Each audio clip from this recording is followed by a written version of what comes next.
Well, good morning. Today I wanted to make a little video, and the title is Understanding Women, guys. You might think that I'm going to tell you the secret sauce. Well, I am going to tell you a couple of things that I think are not necessarily general knowledge or they're learned the long and hard way. There's no simple answer to completely take away all the mystery for you, guys. That's just part of life and part of how God's designed us. If we ever understood completely the ladies, I think it would kind of be like something that I actually just said over the weekend to someone that asked me a theological question. They were talking to me about heaven, and they were talking to me about kind of the eternal state and what happens when we die. And I made a comment that I think I had heard somewhere, that the Bible doesn't really tell us that much about heaven in terms of the details, because if it did, we would be so excited and so looking forward that we wouldn't be able to focus at all. And there's a degree of mystery knowing the goodness and the future that awaits the believer who passes on from this life and is then with Christ. We know certain truths. We don't know every detail about what eternity is going to be like. One, we have an eternity to learn it, but two, like I just said, if we did know, it'd probably be very hard to focus. So today I want to talk about something that has a lot of guys kind of wound up in mystery. How do you understand the ladies? How do you understand women? And I'm going to kind of build on what I talked about, the hope that there is for young men in the midst of a generation where guys are more depressed, more suicidal, more purposeless, more discouraged than ever before. And at the same time, young guys are leaning more conservative. They're getting back in church. They're actually more spiritual than the young women in their age for perhaps the first time ever in history, at least in recent history. I want to talk for a moment about the biggest mystery for most guys. How do you understand women? I want to go back to an old book. It's one of the classic books. I would say Love and Respect, His Needs, Her Needs. Those are some classics. Another one I remember my pastor talking about a lot growing up is Men Are Like Waffles, Women Are Like Spaghetti. And it's an illustration to help us understand, guys. We think like waffles in the sense that we compartmentalize. Here's my work. Here's my Bible time. Here's my business start, here's the house chores I need to get done, here's the yard work, and we kind of accomplish. We're very focused and we think of one task at a time. Women are like spaghetti. And what that means is they can start talking and about one thing, and then they're talking about all the emotions and things that come to mind, and a half hour later they circle back around, and as a guy you're kind of like, what just happened? Now, maybe some of you can relate to me with that. I think we all experience that. And I'm not just talking about marriage. I have ladies in my family too. And sometimes just when you're communicating, women communicate differently because women are seeing things from multiple angles. There's literally something that happens scientifically in the brain as a guy when you're developing in your mother's womb. There's a part of your brain that fries. And that's what gives men the ability to focus more. We kind of have this tunnel vision, and that's how God designed us. And generally speaking, that's generally how most guys operate. Doesn't mean we don't have emotions and we can't see things from other angles, but men tend to be wired this way, and women tend to be wired seeing the bigger picture and thinking about the many interrelated parts. And a woman cannot shut her brain off. A guy can. So here's one of the things that I want to give you about understanding women. That's a framework. But then I want to help share one takeaway that I think and I've observed that a lot of guys really struggle to learn. And it's this. Guys, your role is not to fix everything for your wife. When she comes to you and she's upset about something or just overwhelmed by the day, and we guys get that way too, it's just, as guys, we may deal with it in a different way. We may go do some yard work. We may go work out. We may go tend to deal with it that way. Chances are pretty high that the lady in your life is going to want to talk about it. So guys, how do we navigate that? How do we be there for her? Well, number one, when she's talking to you, there is a problem to fix and there's also not a problem to fix. It's kind of both and. I've heard one man describe it this way. if I do him justice and somewhat quote what he said, it's probably not an exact quote. But he said this: when your wife wants to talk to you and she's processing something, what our natural tendency is as guys is we're fixers. We're task oriented. We're compartmental focused. We want to get this done, move on, next thing. Your wife needs you to sit in that space with her. She needs you to be the rock that the waves can come against and crash against, and you're stable and can withstand, the things that are coming and what she's feeling. You're kind of that anchor for her, if you will, that rock that she can lean on. And then at the same time, even though she doesn't want you to fix it, she kind of does. And here's what I mean. She's trying to sort through the emotions and find out what's really going on. What's the core of why she's feeling this way? She's exploring it. So I want you to picture when a lady is talking, when your lady is talking and trying to process something, she's trying to explore what's going on, what's the root of this, and where has all these other emotions and thoughts and things come from. And your job, guys, is to be there and, as I said, to be kind of like that rock as the waves are coming, and to listen and to truly give attention, not just zone her out, and help to navigate toward, okay, what's really going on. Sometimes it's just as simple as needing to be heard. We all need that. Other times it's that life can be overwhelming. And guys, your first and foremost priority if you get married is to be there for your wife. Okay, your kids you're going to raise, they're going to leave your house. That's healthy. They should leave your house at some point. I know the culture we live in today, there definitely can be an argument made for unmarried children living at home longer, just with how crazy and nuts the world is and how difficult it very well can be for a single to be out there on their own. And in Eastern cultures, unmarried children would live with the parents much longer. So I'm not saying there should be no structure here, but there is a truth that when you pick the lady you're going to spend the rest of your life with, man, you've made a commitment. And your job is not to just be housemates. Your job is not to just somehow make it through life or just enjoy certain times that you like you like certain activities or sports together, or whatever the things that you love to do together are, vacations. There's a lot more to life. So in daily life, your primary responsibility, man, is to shepherd your wife's heart and to be that rock for her, to be there with her. And why I'm trying to say this today is, as guys are navigating the relationship maze, I talk to unmarried guys, I talk to married guys at different times, and guys tend to talk about work. They might be confused about something relationally. If they're single, they might really be struggling to find somebody. If they're married, they're really trying to balance life and work and being there for their kids, or they're going too far on the career side and kind of leaving their wife and kids in the lurch. I've seen that a lot in terms of what guys are processing and trying to work through. But one thing I can say about a lot of young single guys I know, they're really struggling on how do they find somebody. Part of it, I think, goes back to my last video. The culture is showing that a lot of young ladies are going more toward the left.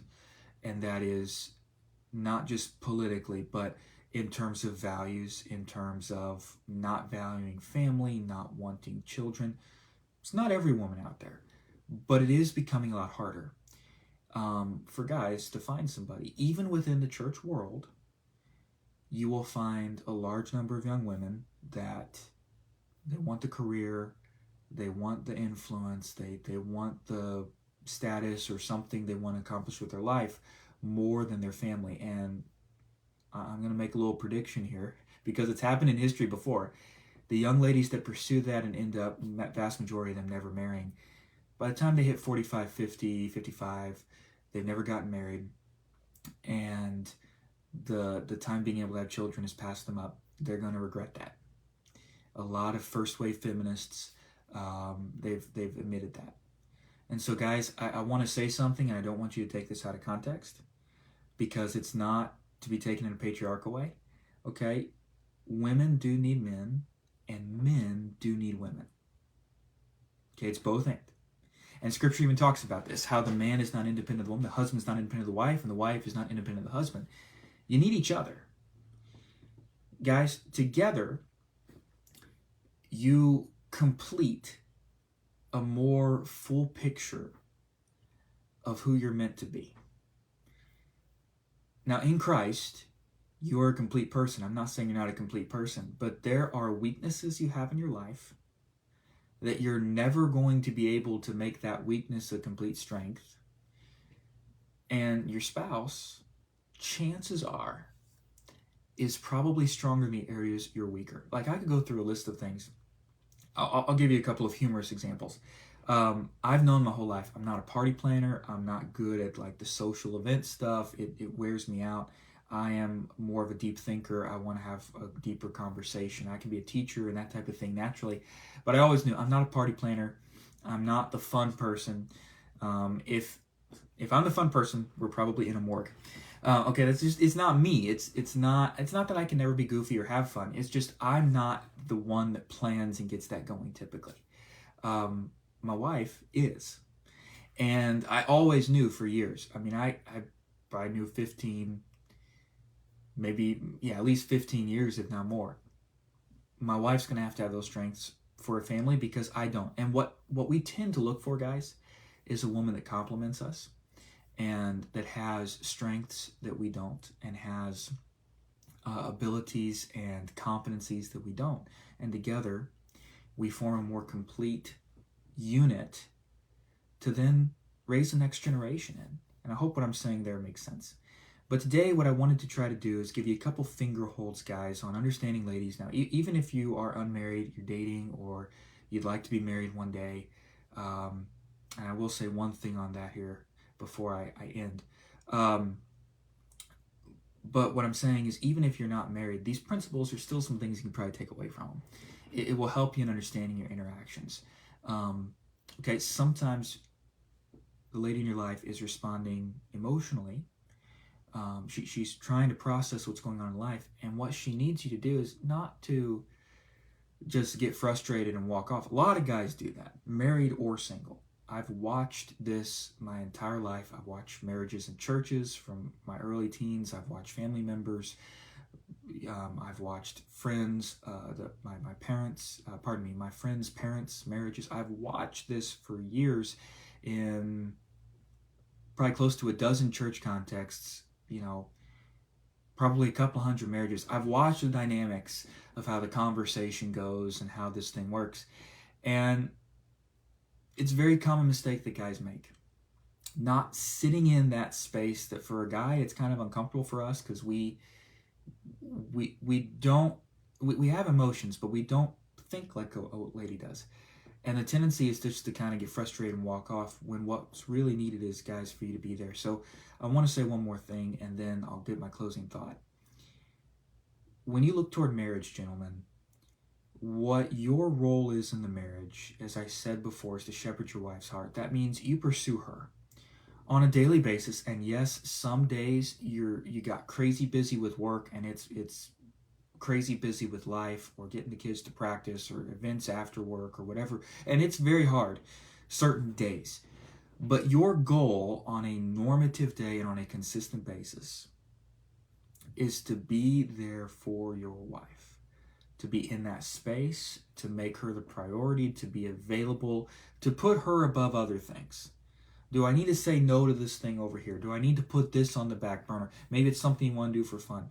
And I will tell you guys, you do that and your wife will recognize it.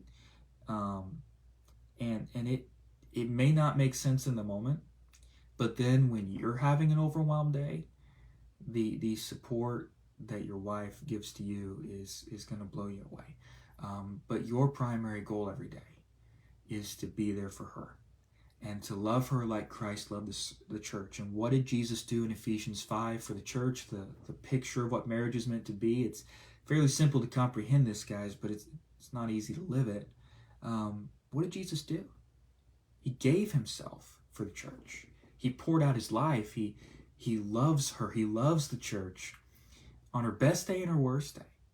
He loves her through the thick and the thin. He washes her in the water of the word. He speaks truth to her. He protects her. He even lays down his very life for her ultimate eternal good. Wow. What a picture, guys, for what we're called to be and to do. It's not easy.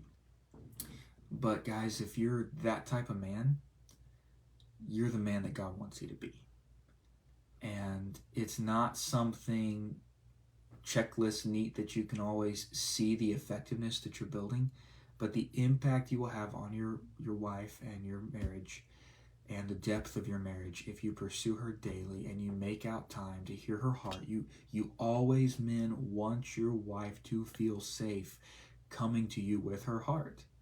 If she's not, I'm just going to speak about women in general for a second here. If a lady is shutting down, putting up defenses, giving you the silent treatment,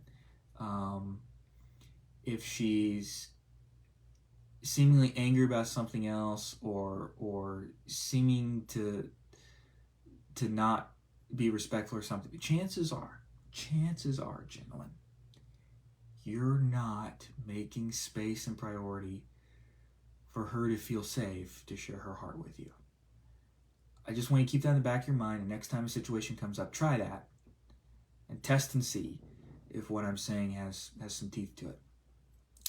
The last thing I want to talk about as we close out today, this little video, is, gentlemen, for those of you out there that are single, in 1 Corinthians chapter 7, it talks about marriage and singleness. And there is, and Matthew 19 talks about this as well. There's nothing wrong with being single if God's called you to it. For years, the Lord called me to singleness, and I learned hard lessons that would have been very difficult to learn if I would have been married. I can absolutely attest to that, and I know the Lord kept me in that season. I didn't date or anything for years. I didn't waste my time on that. I didn't waste my time on dates and stuff. I stayed focused. I knew that the Lord had me on another path, at least at that point, and at some point, that may change. And then the Lord did change things, and I mean, proof is there now. Very much blessed with a wife.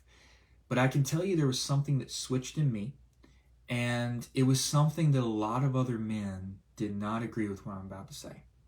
So I want to just put this out there and something to think about.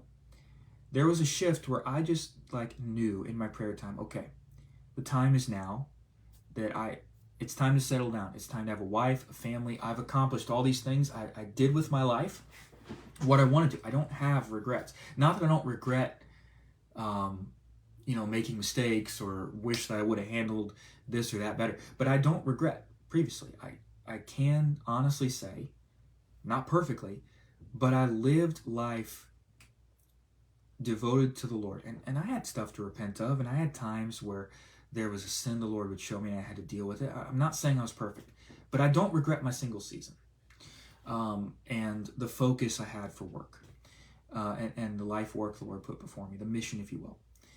But I can also say that a time came very clearly, it's time.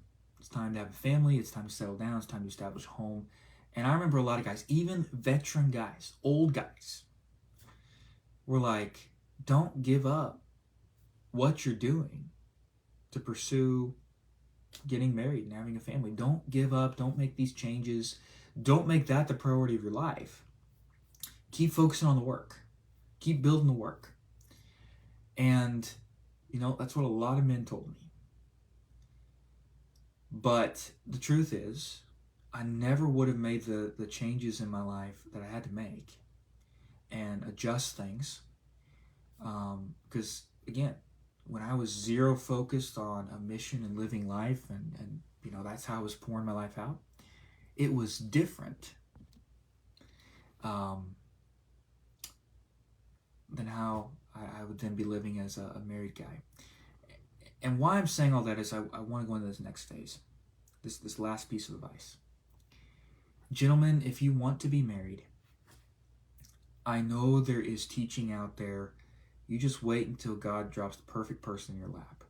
And if the Lord is clearly directing you to stay focused on a mission, a ministry of singleness for a reason, if you have that clarity, then so be it.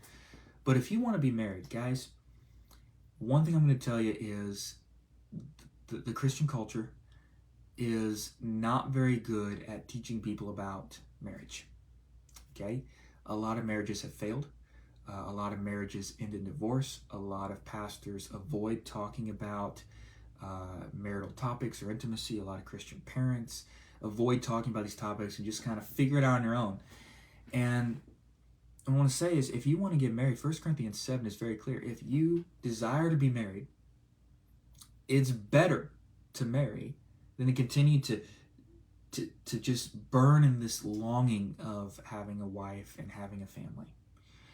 And guys, if you have that very strong desire to have a wife and a family, and you're following the Lord and you're living and you just keep struggling with this, pool, you want a wife and a family, and it's hard to just keep being single.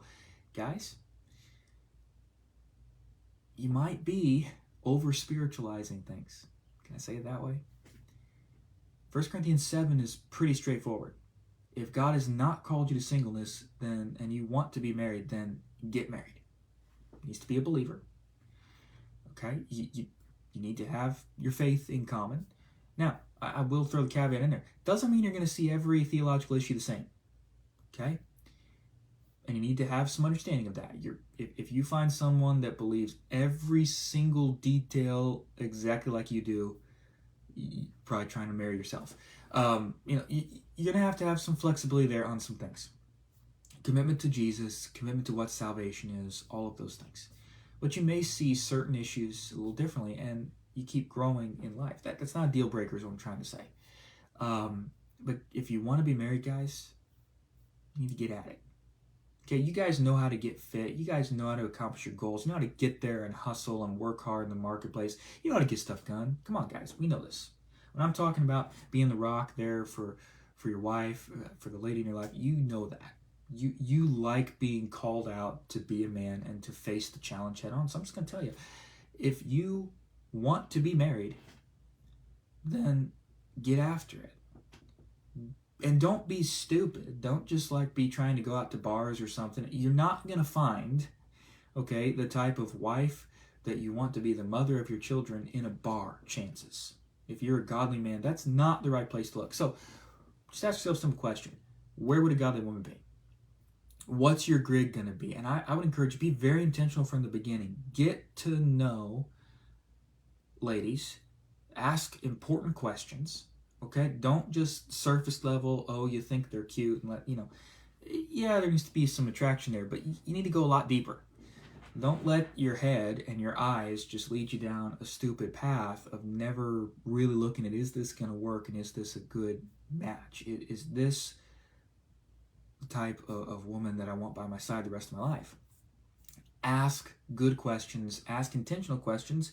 You may even ask some questions that may have the potential to almost scare her off. But be intentional. Be honest. Be trustworthy. Be a man of integrity. End things if it's not going down the right path. You could tell very early on. I'm just going to kind of end there at this point. The main point is, guys, if you want to be married, you got to get after it. You need to look intentionally. And you need to do so in a smart way. Have other men in your life that you can also pick their brains. Have friends, have people that can also get to meet this person as you're getting to know them better. But when you're first meeting somebody, ask important, intentional, biblical questions. Talk about theology. I'm not saying you need to have a whole dissertation. Talk about the important things. Talk about values. Talk about that stuff. And get it out there in the open, have a good discussion, get to really know and pursue a woman. And I can also tell you this, if that's the way you build your marriage and you build it as friends first and these priorities and these values, you're going to set a more solid foundation than sadly many people even have by the time they're at the altar. Premarital counseling is many times kind of a reaction to trying to get people to talk about topics they avoid because they're so goo-goo gaga about each other. You're trying to get them to ask some important questions before they say I do. It's kind of reactionary. Ask premarital type counseling questions from the get-go. I'm just going to challenge you. Be intentional, be focused, be genuine, really pursue to get to know a woman's heart, get to know who she is. If you approach looking for a spouse that way, I think it's going to probably change.